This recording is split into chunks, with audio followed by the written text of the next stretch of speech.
Fast X, infuriatingly, they didn't go for my suggestion of 10 Fast, 10 Furious. Sees Dominic Toretto and the gang continue to print money for a 10th time somehow at the beginning of the end of this ridiculous adrenaline-packed franchise. We open on the vault scene from Fast 5, except they've somewhat awkwardly retrofitted the main villain here, Jason Momoa's Dante, into the action of the son of that movie's villain, Hernan Reyes, who we see teaching him that death is a mercy and he must make his enemies suffer.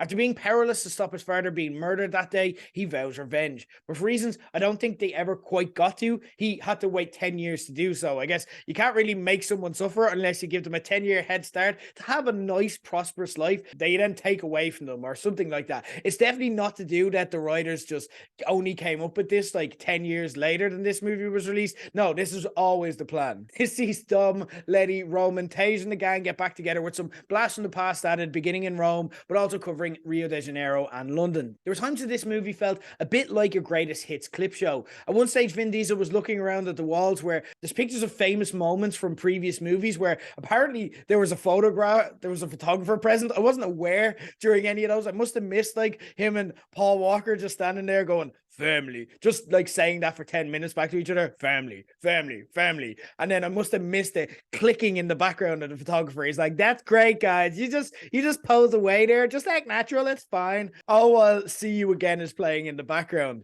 We also see one character, and this was released last week as like a last minute teaser, do what's essentially a fancy PowerPoint presentation for another, recounting the evolution of the franchise from the gang being just regular car lovers who like to do street racing to essentially repeated world-saving superheroes who operate outside the law. He somewhat scathingly, I thought, sums it all up as just a cult with cars, which too real, dude. That's just a bit too real. It's cheesy, but also kind of hilarious how sentimental and nostalgic this movie is for absolute nonsense. It's like creating emotional montage video for your top 10 favorite shites of all time. The movie does at times feel more concerned with celebrating the franchise rather than adding to it. You don't mind a clip show in a show that runs 24 episodes in a season. It's understandable to run out of ideas or budget with that level of production, but it's a little less forgivable to devote nearly an entire movie to it. But you do get a sense that the franchise may have somewhat run out of road. Let me be clear here, by the way. I'm not saying that they ran out of budget. That's still very much there by the billion.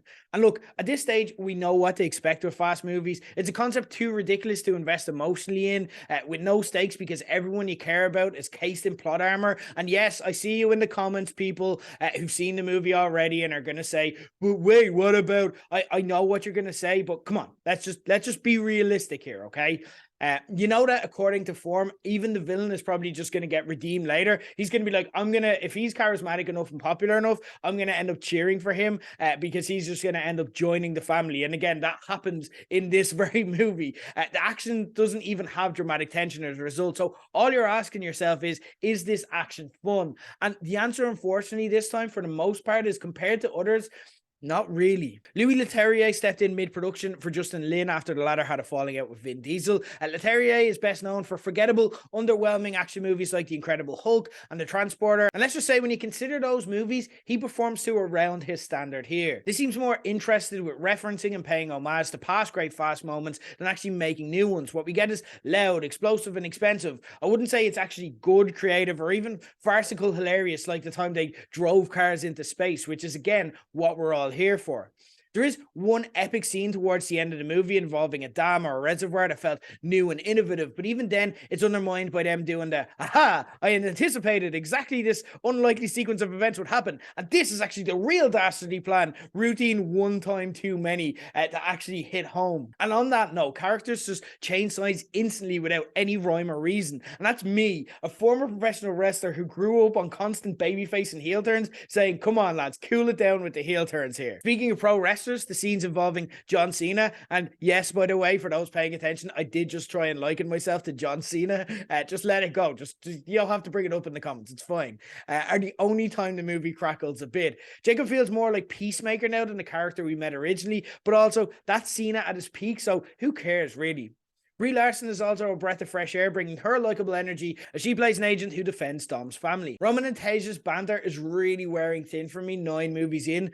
Well, they don't seem to have a clue what to do with Han. They just set him up on Tinder, which is cool modern reference, by the way, guys. Really got your finger on the pulse of the zeitgeist there, but don't actually go anywhere with that. And by the way, just to mention, right, does Ludacris actually do anything? Does he have a job outside of this, or did he just like pump him up? Is he just controlled by AI and they just like put him in storage for a few years, and then every time Vin Diesel says family, he just regenerates and just starts bantering with Roman? I don't know if Michelle Rodriguez had a scheduling conflict, but for whatever reason, in a movie about her literal family, including her and Dom's son, they decided to parachute her out of the main plot and have her off on her own little side quest, which felt completely removed from the rest of the movie. And maybe, look, this is one part of a two-parter. This is kind of the Infinity War to their end game, though.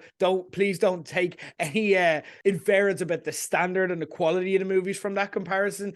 So maybe it'll make sense when we see what they have planned for in the second movie. But it felt really random to have a character that important just essentially completely removed from the actual main plot. Look, as you can probably tell, this isn't a great fast movie by any means, but it's also not offensively bad or anything. It's just kind of there. It exists. It's new content. You sense they held back on a lot for the final movie, but what they have left, they could still knock it out of the park if they get that right. This in itself, though, let's just say that it's convenient that they open Fast 10 with a clip from Fast 5, because this is the definition of a 5 out of 10 fast movie.